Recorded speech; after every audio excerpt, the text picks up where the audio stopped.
Shalom, salam sejahtera untuk kita semua. Pada kesempatan ini, saya akan mempresentasikan hasil ujian akhir semester mata kuliah Rekayasa Lalu Lintas Lanjutan yang diasuh oleh Bapak dosen Amiwadu STMT dengan tema analisis bundaran Tirosa Kota Kupang. Oke, sebelum kita lanjut, saya akan memperkenalkan diri saya. Kalau tidak kenal, orang biasa bilang tidak sayang, tapi kalau kali ini tidak kenal maka tidak dapat nilai. Oke, langsung saja. Nama saya Kiki Nelcidetan dengan NIM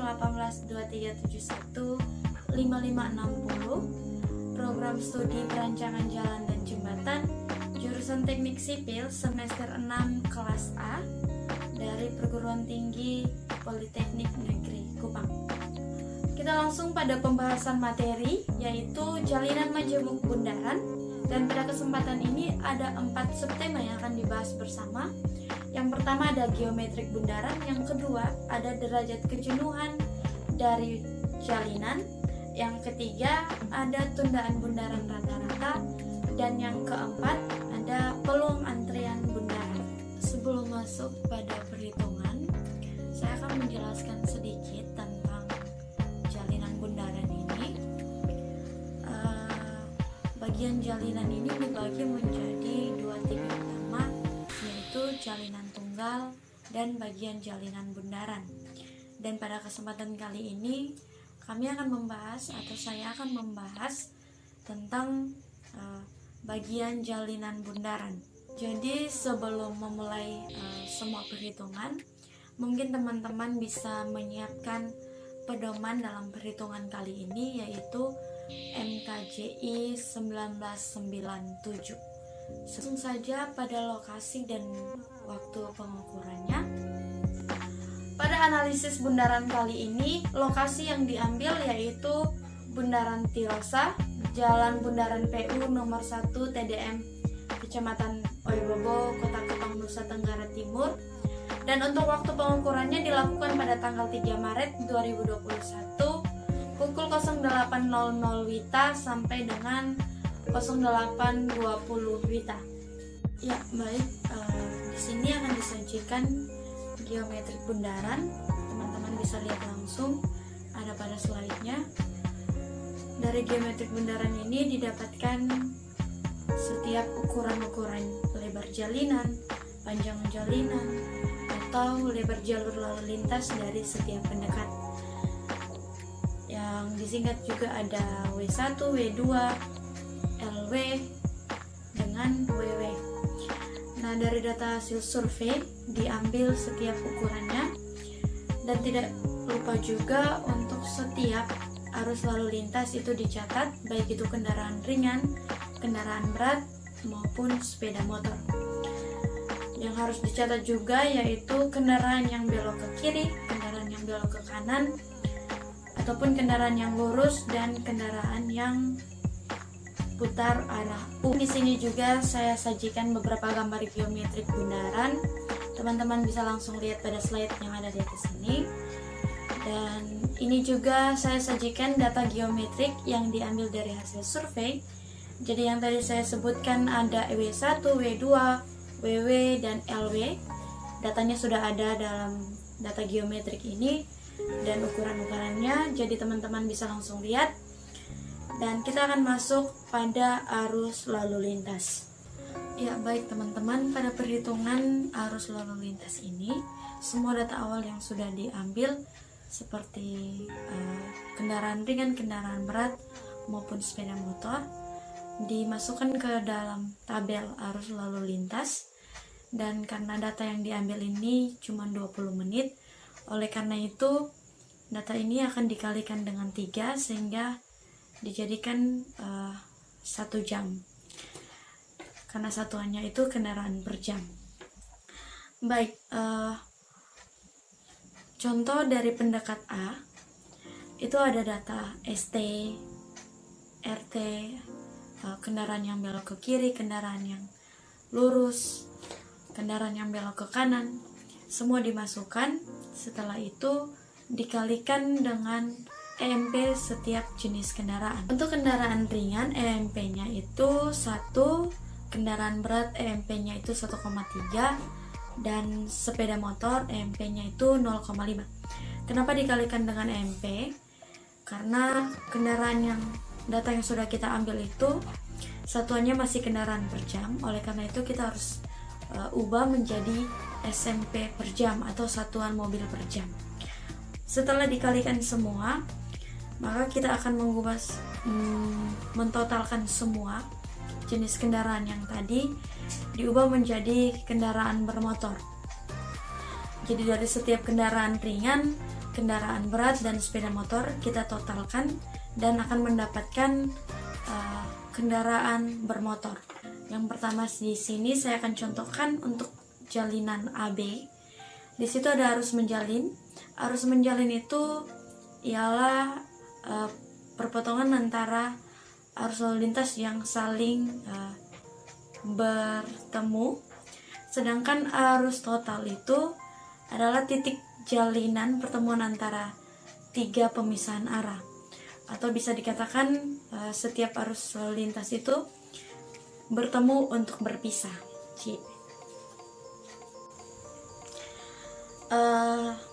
Setelah kita masukkan, selanjutnya dilakukan seterusnya pada jalinan AB, BC, BCD dengan DA. Jadi teman-teman, di sini teman-teman bisa lihat panduan pada MKJI 1997. Di situ sudah ada formulir Ref 1, sudah membantu, ada kotak-kotak yang telah disediakan. Jadi mungkin teman-teman tidak akan kesulitan, datanya tinggal dimasukkan. Sebaliknya dari pendekat A, kita juga lakukan sama seperti yang tadi saya jelaskan. Data awal ST, ST, RT, dan lainnya dimasukkan dan dikalikan dengan EMP setiap jenis kendaraan, lalu ditotalkan untuk mendapatkan MV atau kendaraan bermotor total. Lalu kita akan lihat pada arus menjalin. Lalu setelah semua didapatkan, baik itu dari jalinan AB, BC, CD, dan DA, lalu kita totalkan untuk mendapatkan arus total jalinan dan juga arus total. Setelah itu, arus total jalinan atau biasa disebut juga dengan QW. Dari hasil yang sudah didapatkan dari setiap jalinan, maka kita akan langsung mencari rasio yang menjalin atau PW. Rumusnya itu QW per Q total. Jadi QW yang sudah didapatkan dari arus menjalin dan Q total yang sudah didapatkan juga dari arus total, kita langsung dibagikan untuk mendapatkan PW dari masing-masing jalinan, rasio menjalin. Setelah sampai di sini,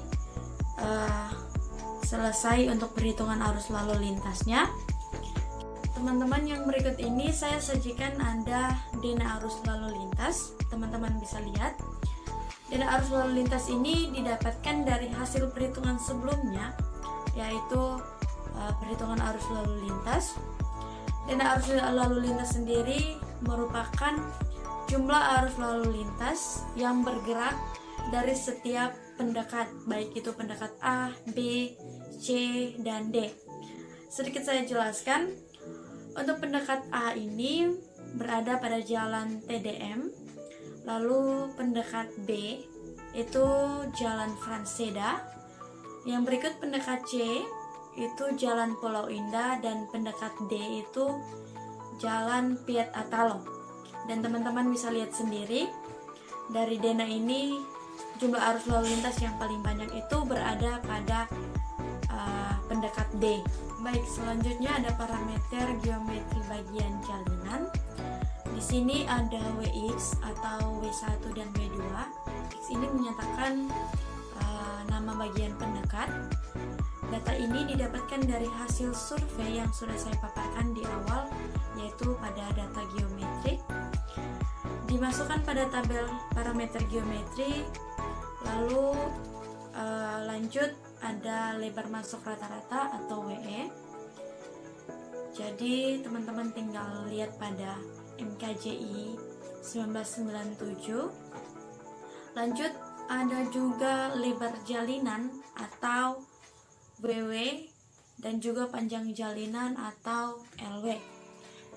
Semua perhitungan kita bisa lihat pada tabel yang ada dan mengikuti rumus yang ada, teman-teman. Jadi perhitungan parameter geometri ini dilakukan untuk setiap bagian jalinan baik AB, BC, CD, dan DA, dilakukan sampai selesai sesuai dengan data yang ada dan panduan dari MKJI 1997. Ya, baik, selanjutnya kita akan masuk pada kapasitas dasar.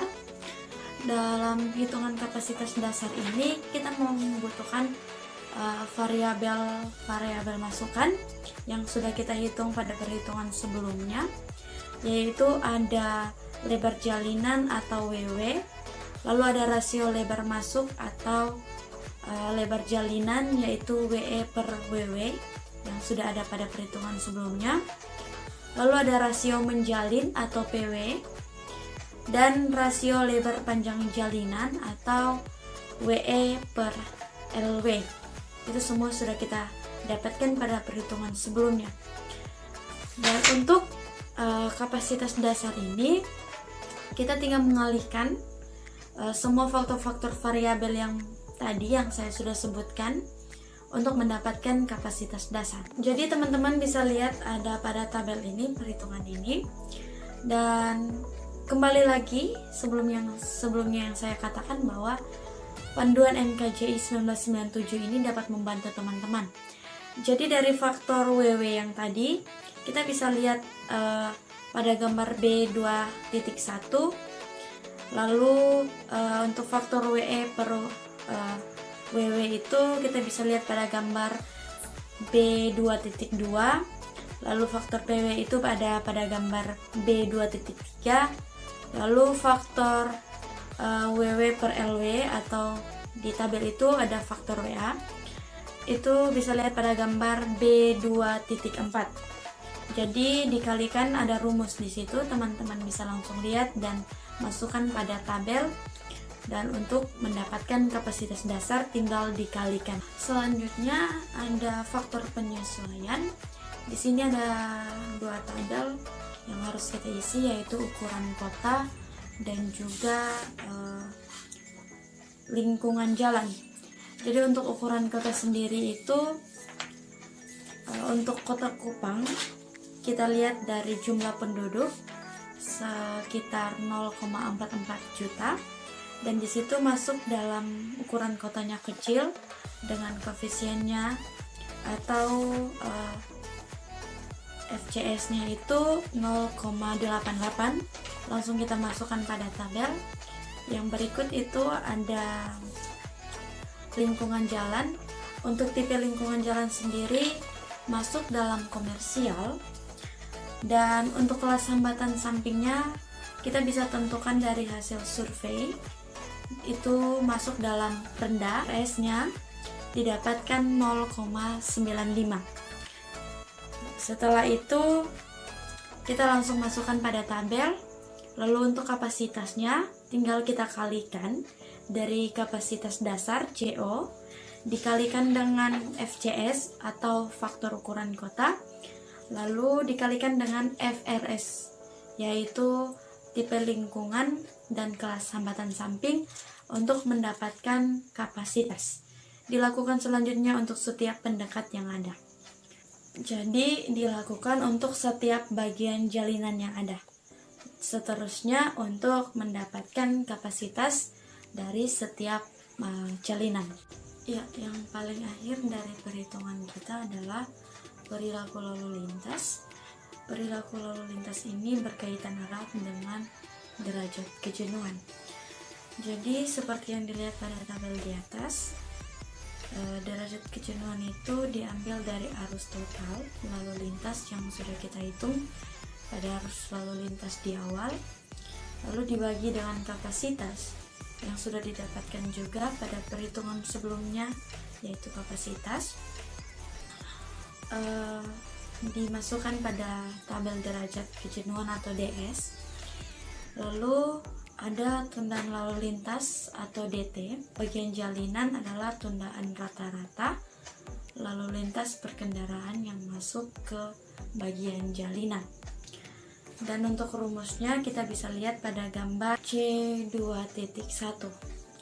Lalu di situ kita harus perhatikan DS-nya, jikalau lebih kecil dari 0,6 maka ada rumus untuk DT tersendiri, dan juga jikalau DS-nya lebih besar dari 0,6 maka di situ juga ditampilkan rumus untuk DS-nya.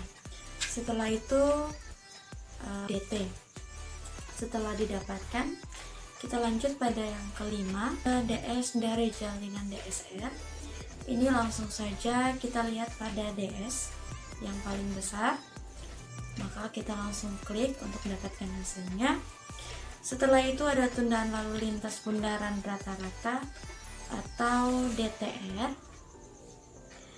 DTR ini kita ambil total dari yang sudah didapatkan D total tadi, lalu dibagi dengan jumlah arus yang masuk bundaran, itu yang sudah didapatkan pada perhitungan arus lalu lintas.